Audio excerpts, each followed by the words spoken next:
Hi, everyone, and welcome back to the Mind Movement Health Podcast. I have a special guest on the show today. Larissa, welcome to the podcast. Thank you, and thanks for having me this morning. Well, I'm super excited to have you on because I have met you in person, which doesn't always happen with my podcast guests. And you're one of my inspirations to do the breathwork course, as I've shared with my listeners before. So, before we kind of dive into all things breathwork and nervous system regulation, can you please introduce yourself to our listeners? Yeah. So my name's Lou, and my background is I come from 16 years in the military, in the army specifically, and 11 of those years were spent in military psychology as a psychological examiner. And that's where my kind of story starts with breath work. And it's really humbling and honoring to hear that I feel like I'm just doing everyday things, but it is inspiring people. So thanks for sharing your story in breath work as well. I guess breathwork was a small part of the services that we offer in military psychology. My role as a psych examiner was non-clinical, so I was to do mental health screening and to teach psych-based coping tools to our service personnel. And breathwork was one of them. And there were lots of moments throughout my career where I was like, wow, there is actually a lot of power in just using our breath for many contexts, which I'm sure we'll discuss today.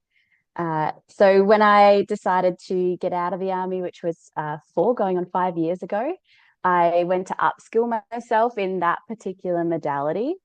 And from there, I haven't looked back. I feel like I could talk about breath work for hours, and there isn't a context where breath work isn't beneficial for our young people, for women, for our older populations, for sports, for high performing, such as the military. It's endless where it can be implemented to improve something.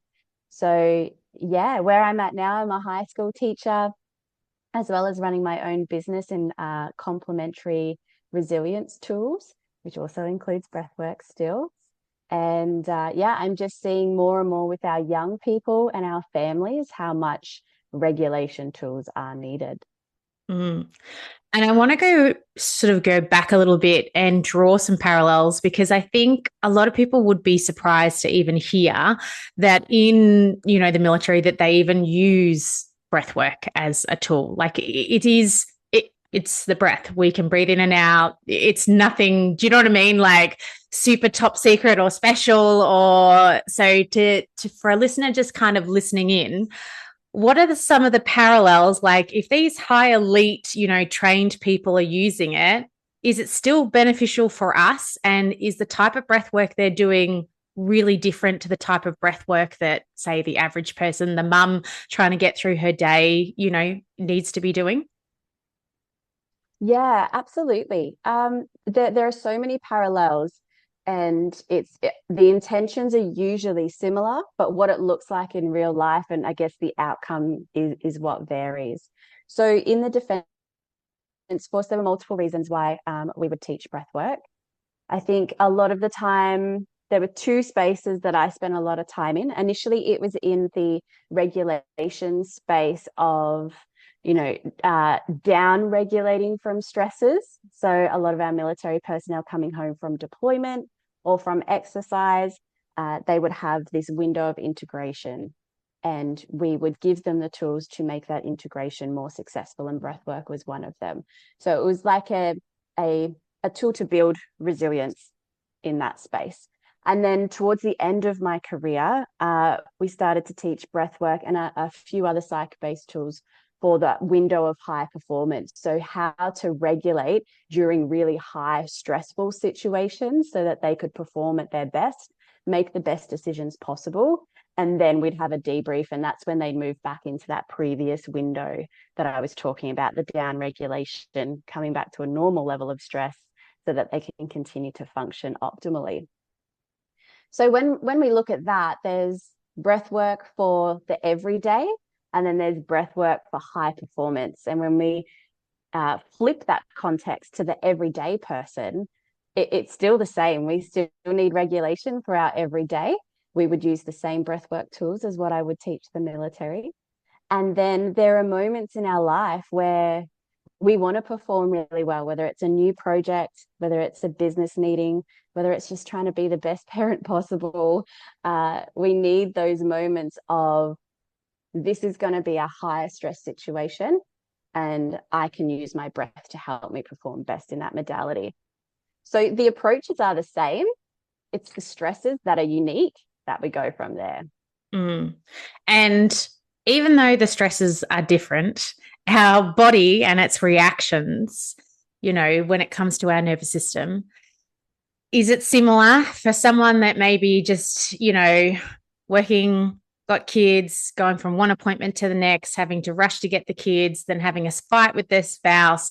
Does our body react in the same way, or is it in a much heightened state if you're in, a position of, maybe you're defending somebody or whatever in comparison to those everyday stresses? Yeah, that's such a great question. I think our nervous system is wired for survival. No matter what threat is presented in front of us, whether that threat is perceived or real, our nervous system is either going to respond, well, it will respond in a way of survival. How it responds is either it's going to fight through that threat, it's going to run away from that threat, or if that threat is so acute and it feels like neither of those options are going to work, it's going to shut us down. That is a consistent approach for our nervous system, no matter what the threat is, whether we're in the military, whether we're in corporate, whatever that is, whether we're a child or an adult, that response doesn't change. It's set for us.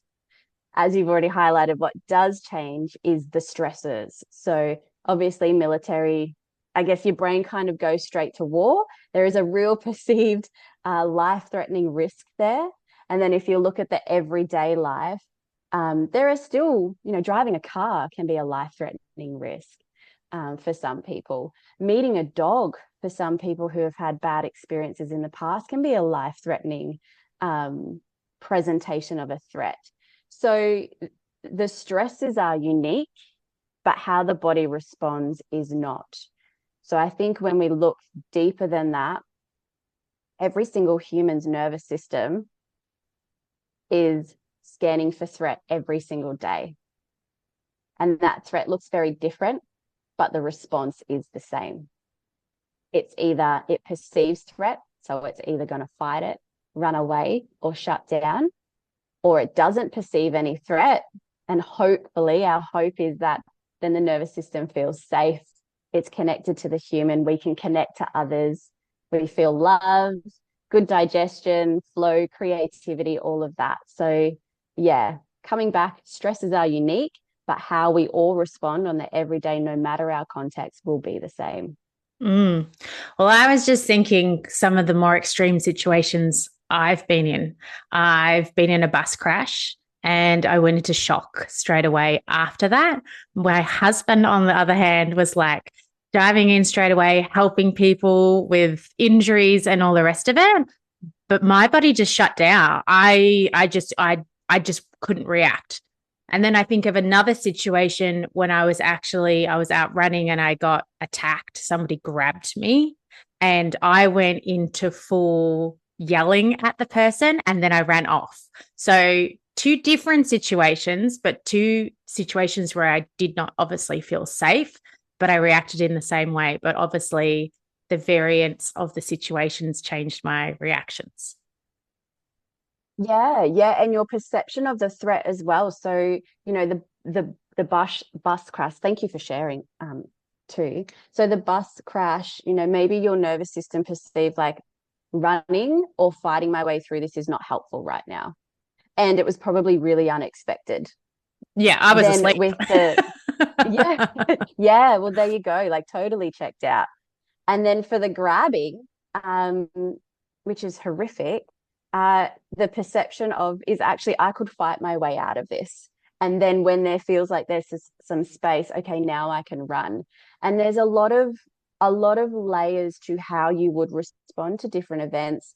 And when we think about our military, there's a lot of training and exposure. So there is a level of expectation. And when a threat is perceived, but in the mind and the nervous system, there is an expectation of we were expecting that, then we can respond better. And when that response isn't ideal, that's when we can rely on the tools such as breath work. Like, okay, this response is not helpful. I need to pause, take a breath, make a better decision and move forward. And that's what we teach them. And in everyday life, that's totally appropriate as well. When you let's use your grabbing as an example. If you had shut down in that moment, you were at a higher risk, right? So if that response came up, which it can, because our initial response within that first few seconds is totally out of our control. But if we do have training and awareness of our initial stress response, in your example, frozen in the arms of someone who's grabbed you, pause, take a breath. Well, this is not helpful. I need to act in some way. Right, I'm going to act with aggression until I can get some space, and then I'm going to run. So there are lots of layers to work with, as I said before, those set responses for our nervous system, no matter what the threat is. And breath work, in my experience, is a really strong tool to bring on that moment of pause. What is happening? What do I need to do to get back to safety, and then act? And bringing it down, because there are obviously extreme, examples of situations. Yeah. If somebody is kind of listening in and they're thinking, I don't know if I'm under a lot of stress, but I don't know if my nervous system is actually dysregulated, or maybe I'm coping fine. What are some of the sort of signs or symptoms that maybe we're not doing as well as we think we may be? Yeah, I think the easiest sign to look for, and a lot of us wear smart devices these days, like I wear a Whoop. We have Apple Watches, Aura Rings. There's a lot of smart devices that we use today to track our heart rate variability. I think that is a well-researched option to check on how we're doing with our nervous system. And our heart rate variability is the time between our heartbeats. And if that's really low, then there's some sign that our nervous system is not operating optimally. And if it's high, then that suggests, quite active, good recovery, nervous system is functioning. So as a real easy tool, I would say that's the first option to have a look at. Then if we're really, I guess the next tool is really connecting with ourselves. So finding consistent, regular time to just sit with our mind, our body, and connecting with what am I feeling in my body. And the term that kind of covers that is interoception. What am I feeling inside, and what is the message that that's telling me? Is my heart rate really fast? That would sense that I'm activated. Did I get really good sleep, but I still feel really tired? Then I'm not recovering. So there's all these signs that we see over time that suggest that something is not recovering and working optimally. It can be really subtle, and I've had this experience myself. Only just last year, actually, really, really busy. Was doing my breath work twice a day. Was doing yoga, stretching, all the things that I thought were right. But I was consistently waking up tired in the morning, like I couldn't think straight, and really reliant on coffee, which I was like, oh. So I felt like I was doing all the somatic tools that I knew. But if I paused and sat with what I was feeling in my body, I was like, it's not enough. It could be working. It could be keeping me here, but I still feel like I'm this much underneath my optimal window. So sometimes there are other options that we need to do, whether it's through supplements or whatever. It's not always us employing somatic tools, that we call them. And I think that's a good, I guess, highlight. I know I've done it before where I've been, in a busy period, and I'm like you said, I drink my water, I take my supplements, I do my breath work, I do my Pilates, I read my book, I take my break. but then I still feel like I'm struggling. But I try to kind of, rationalize it in my head that I've ticked all those boxes. I've done all the things that I'm told I need to do to regulate. So it should be fine. But then, doing some of that introspective work, realizing that sometimes there are going to be seasons in my life where I'm going to require more. Maybe it's more time out, less scheduling of appointments, or saying no to people and being a bit firmer with my boundaries. And that's okay to do. And then there may be other periods of my life where those practices will be enough. And it's being okay with that and not also doing the comparison thing, even to my husband, because I'll be like, often like, oh my God, he can just go, go, go. And sometimes I'll get to that time of the month and I'm like, I'm exhausted and I can't do the same amount of output that I usually can, but I need to be okay with that. And I need to give myself space for that as well. Yeah, yeah, and I can really relate to what you're sharing. And for me, it surprised me because I felt a bit of shame around seeking additional help. I was like, oh my God, this is like, I'm an expertise in this space. This should be working, but I don't actually think it is. So yeah, I felt quite a bit of shame going to my naturopath and being like, I think I need help. I think I need more just for this season of life, to get me through. And then instantly, it was within a week, I was like, oh, here I am. This feels good. I actually feel like I'm functioning again. And then now for myself, like I'm still busy, but I know that my breath work, my dancing, uh, yoga, going for a walk, they all feel like they're working at the moment. So yeah, that was a really good lesson for me. And I'm sure, lots of parents, mums feel it as well. Guilt for doing everything and it's not enough. And it's okay to seek support when we're in that season of life. It's not forever. It's just, I need support right now. And then we reassess. Okay, maybe I could drop that support because it's starting to work again. And there's no shame in that. Yeah. Well, I know I definitely have felt shame in the past, thinking, well, I'm doing everything. This should be fine. This should be enough. Why is it not enough? So I think it's a thing Yeah. that many people listening in have probably felt that way at some stage. Yeah.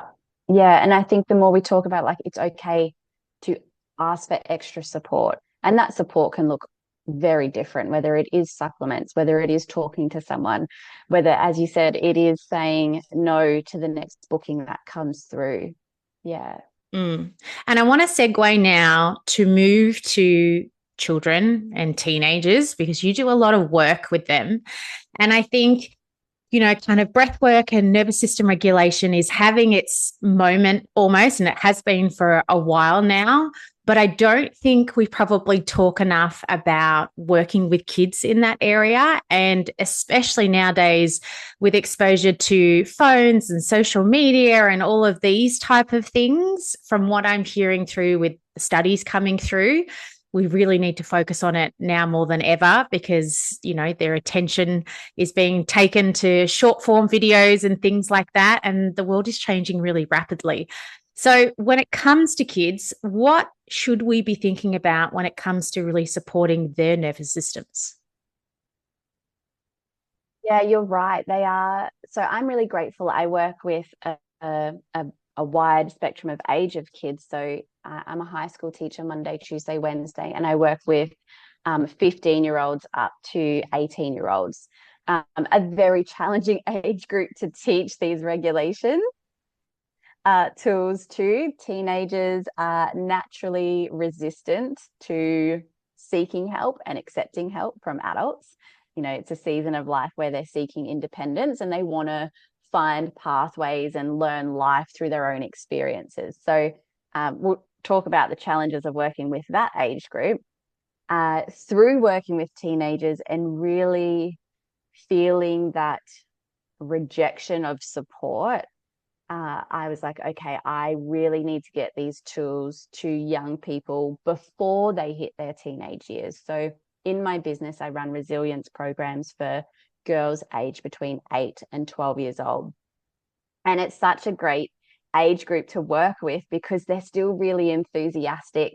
They love to learn. They love arts and crafts, which is a really easy way to teach young people these regulation tools.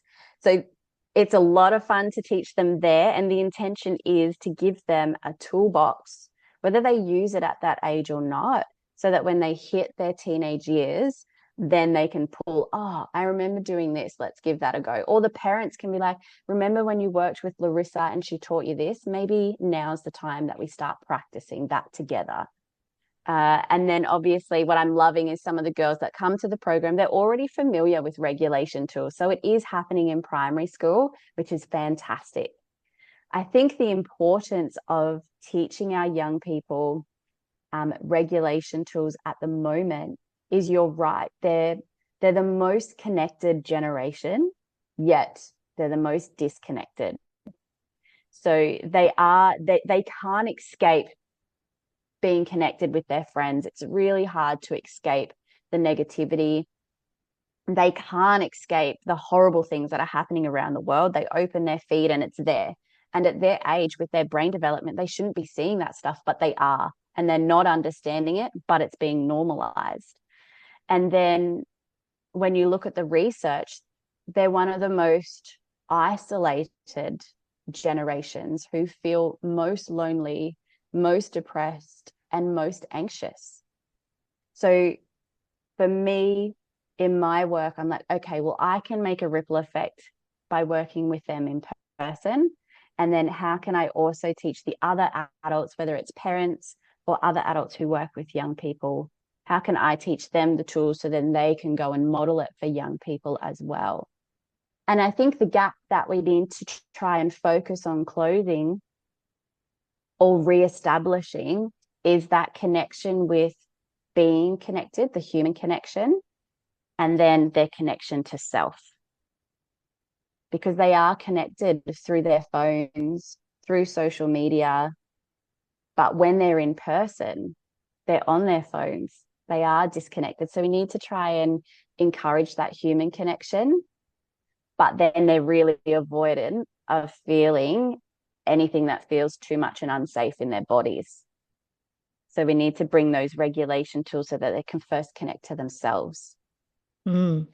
And And then an added layer, I was going to say, sorry, the added challenge is parents are feeling helpless and hopeless to support their young people through that as well, because the things that worked for them growing up doesn't work for these young people, because it's completely different context. And young people are just like, oh, you don't understand. And it's like, well, I kind of do, but it's not working. So what do I do? And then there's an 8 to 10 week wait list to get into, mental health support. What do we do in between that gap? So yeah, the added challenge to that is, I understand parents are like, help. They're crying out for help for their young people.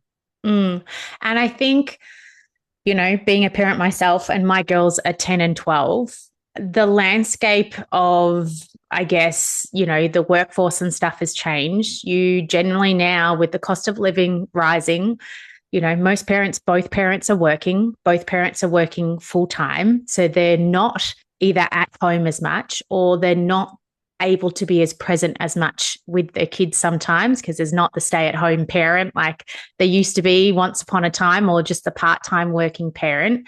And so I also, as a parent with other parents, see that struggle of parents finding time to be able to find that time to connect with their kids, and then also feeling like they have the headspace, because around the stress of work and finances and, family and what's going on in the world, their sort of nervous systems are all over the place and chaotic.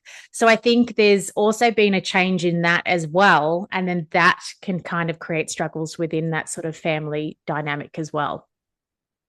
Yeah, yeah. And I think that comes down to what we were talking about before. The stresses of adults and the stresses of young people are different, but the way their nervous systems are feeling under that is absolutely the same. They're either highly activated in a fight or flight response, or they've been in that for too long and it hasn't worked. So they're in a shutdown response. So I get a message that I try to portray to either the parents at school or the parents of the young people that I work with is the nervous system is responding same. So yes, our stresses are different, but what your child's nervous system is doing is probably very similar, if not feeding off your nervous system as well. So this is where co-regulation is really important. And it doesn't have to be the 30 minutes of sitting in silence meditating. It can just be a regular routine, nightly routine of 5 minutes a day of let's go and put on a song or some breath work and just 5 minutes and sit there with each other. And we're just going to breathe. And then after that 5 minutes, we're just going to check in with how our day was. Or maybe that's just something that we do for 15 minutes on a Friday night at the end of the week. And by including the adult and the child, we know that children learn through watching what the adults do in their life. So if we're modeling the behavior and we're inviting them to join in with us, we start to normalize these regulation tools, and they grow up thinking, well, this is just what I did. At the end of the week, our whole family came together. We put on some music. We breathed really slow. We talked about how our day was. And it was really nice to just let a really crappy week go, and we had a great weekend. So I think a really important message there is that it doesn't have to sit separate. We can co-regulate, and it doesn't have to be 30 minutes to 60 minutes every day. It can be as simple as 5 minutes, and it doesn't have to look like meditation. It can be like, let's just take 3 big breaths in together, and then we're just going to check in. If we're picking our kids up from school as they jump in the car, like, hey, Johnny, how was your day? Or let's just take a few big breaths before we drive away. Take 3 big breaths together, and then we drive to wherever it is that we're going. I think it's these small opportunities that we take with our young people to model regulation techniques that starts to become their norm. And I preach to everyone, I am exposure over engagement with young people with healthy coping tools. So maybe it's a husband and wife sitting in the lounge room doing breath work, and the kids are just walking by. They're not engaging, but they're seeing it. So they're growing up also thinking, oh, that's normal. And then our hope is when they're at a stage where they're struggling, they might go, hey, mum, dad, can I join in just for this session and see what it looks like? So yeah, I think, as I said, the stresses are different, but I think across the board, our human nervous systems are all acting the same. And in an environment where, parents are highly stressed, there is so much going on, they think, how am I actually going to find the time to sit with our young people and help them? Or they're feeling helpless, which is totally understandable. Bring them in. It's a co-regulation. And parent and child have been co-regulating since they were conceived with mum. So it's a very natural thing to do. I think sometimes we just feel overwhelmed, like it's another thing we have to add to our plate. And I agree. I feel like people are often like, oh no, it's something else I'm going to have to find, like you said, another half an hour to add in, and I'm going to need to, have some subscription to something or buy something else. And again, I don't have time or the money to do all that. But if, like you said, it's just 3 slow, deep breaths that you do together as a practice when you first get in the car or whenever, just keeping it simple but doing it consistently as well can have big effects. Yeah. And one thing I really like to teach too, and I learned it from the book Atomic Habits, is habit stacking. So look at what the family routine is and look at, are there opportunities where we can just stack it onto something like nighttime routine? Do I go in and say good night to them every night and tuck them in? Great. There's an opportunity for just a couple of minutes of breath work, of physical touch, of a check-in. It's not adding, like you're not finding any more time. You're just adding it to something that you already do as a family. So it doesn't feel like that pressure of, oh, it's just another thing. And that's really helpful. Sitting down at the dinner table before we start to eat our dinner, let's just take a moment to check in and say one thing that we're grateful for.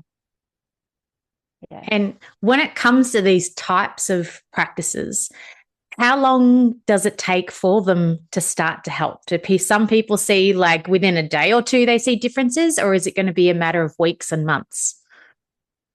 Yeah, I think that's quite independent on where a person's nervous system is at. I definitely agree that it's not harmful. So it's not going to do any worse or take anybody back. There are definitely certain types of breath work that are more activating than relaxation, and some education can be provided around that. But generally, slow breathing is only ever going to benefit the nervous system. So it depends on where your nervous system is at, as to how you feel it immediately. In my experience, doing what we call coherence breathing, that's where we breathe in for 5 seconds and we breathe out for 5 seconds. That can impact the nervous system within as quick as 1 minute. And depending on how often we do that, that will be a consistent practice that will help the nervous system continuously. So it can be as quick as 1 minute with that approach and ongoing. But then when we really look at, let's say, resetting the nervous system from something that's been traumatic, that obviously takes a lot more time. Mm. And when does a parent or know when they should seek outside help, or when these types of things, are enough? If they're kind of like, oh, I don't know if I'm, getting to the point where, should I be seeking outside help, or should just keep going with doing, breath work and connection and things like that? Yeah, I think that goes back to what we previously spoke about, is knowing yourself and knowing, like, I'm still not feeling fully recovered. I still don't feel like I'm working optimally. So I am going to go and seek help. As you said, we can tick as many boxes as we want, but if we're not reaching our desired effects, which, as an example, one of my cues is always, how am I waking up feeling? Do I still feel tired? Yes. Okay. Did I get my 8 to 10 hours of sleep? Yes. Okay. I should feel good. Have I been doing my breath work? No, I've missed it the last few days. Have I taken my regular supplements? Nope, I haven't been consistent. Okay, I'm going to address them first.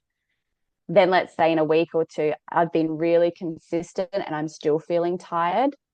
I think I'm now going to outsource that to someone in a professional space to support me. I've got a blind spot here and what I'm doing is not working. So I'm going to go and get that outside support.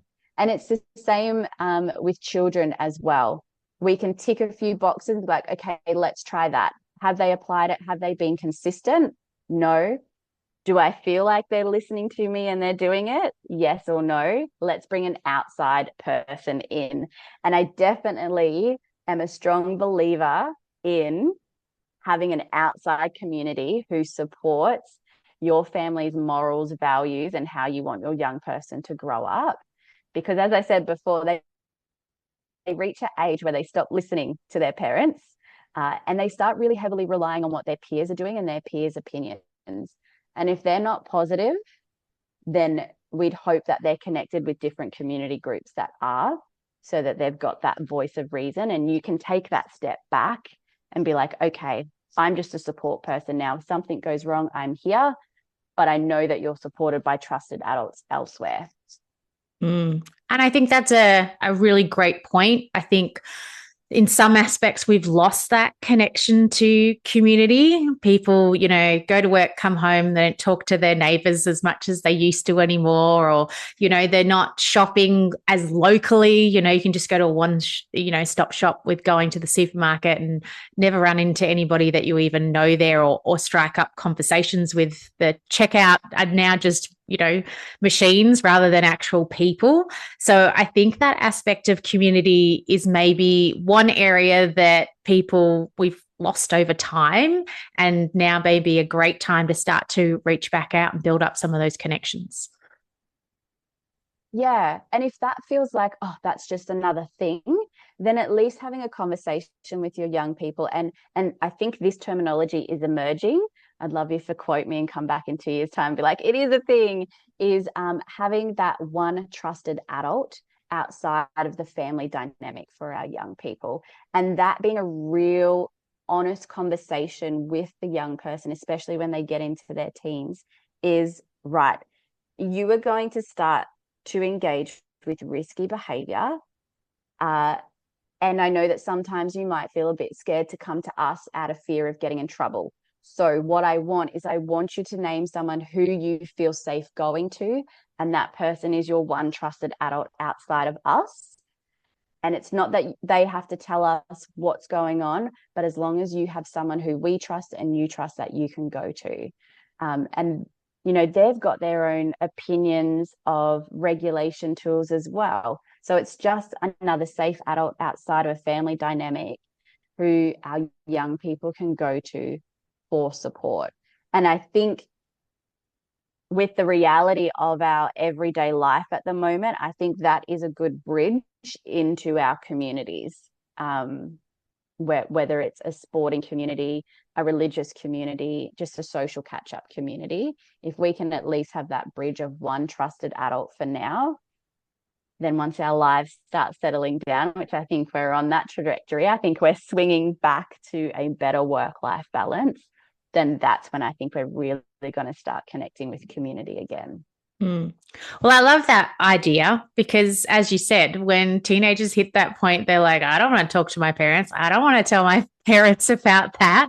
If they have that trusted adult, and I know I've had those conversations with my niece and stuff before as well, and she's come to me. It's a different dynamic when it's not your own child as well. And so you can give trusted advice, but it, hits a different way, I think, sometimes when it's not coming from your parents. Yeah, there's a lack of judgment, a lack of disappointment. When I speak to the young people at school, and there are moments where I need to report to parents about things that happen with the young people at school. And their biggest fear is I don't want them to be disappointed in my actions. And I get that. And when we have that outside one trusted adult, usually there is that lack of disappointment, the lack of judgment. It's like, okay, well, it's happened. Where do we go from here? Yeah. Yeah. And if there's sort of, parents listening in and they've got kids and maybe they have teenagers, what's sort of one skill that parents can kind of either teach their teenagers or work on with their teenagers that may help them to become more resilient?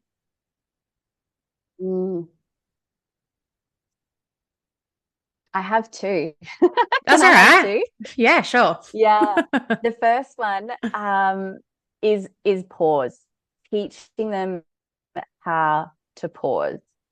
A lot of our young people, especially with learning challenges and ADHD and all of that emerging, there seems to be this real deficit in impulse control, or kind of putting a gap between thoughts and actions, or even if it's actions and then thoughts, if it's the other way around.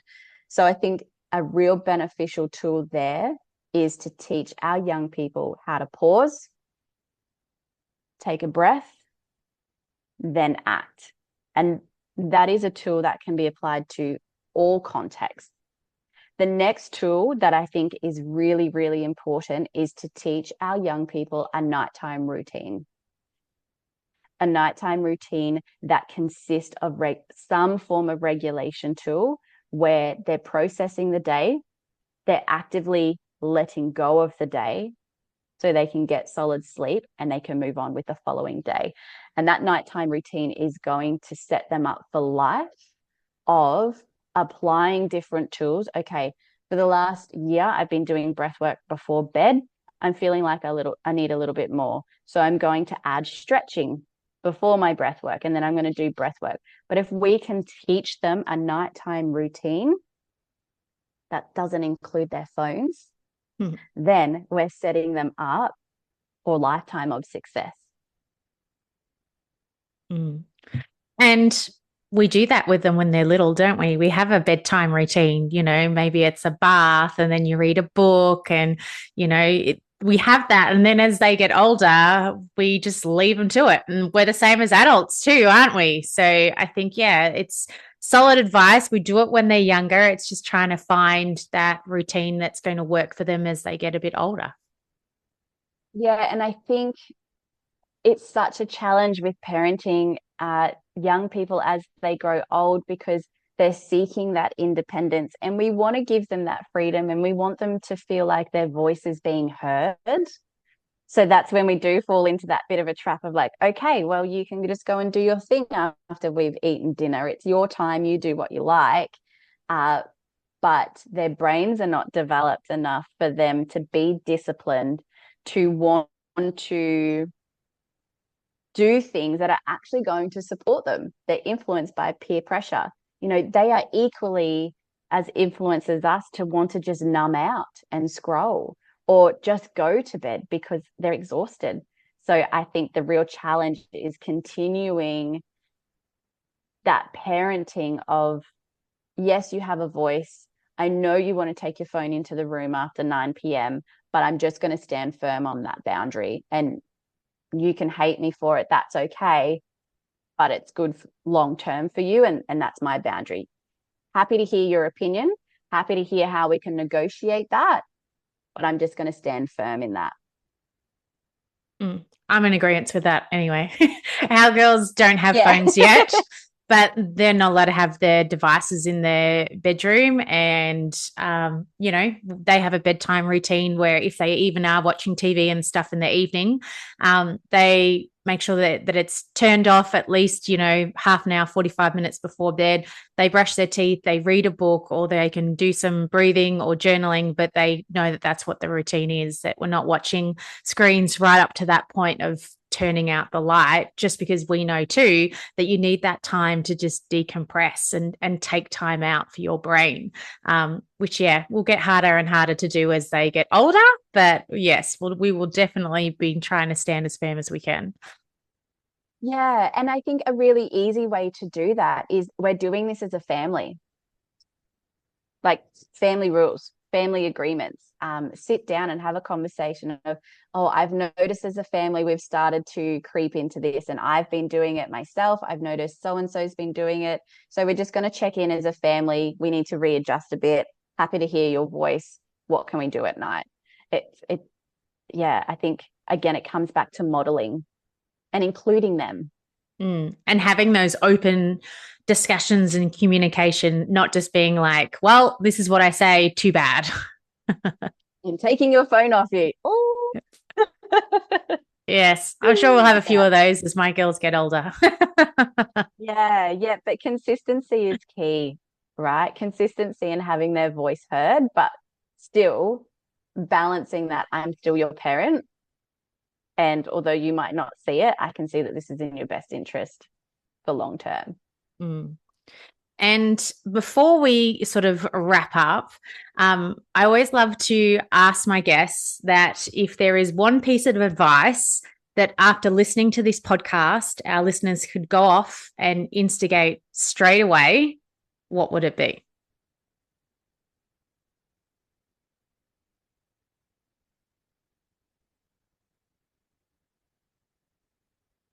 Yeah. Include your child in these healthy habits. Include your child in your own regulation tools. You are Adults are the model, and the young people are observing that modeling all the time. So either expose them to it and invite them to come and join you. It doesn't have to be this add on or this additional task. Do it yourself, and the rest will follow. I love it. Definitely be trying to do more of that in our own household as well. Now, Yeah. where can our listeners reach out, connect with you, find out more about what you do?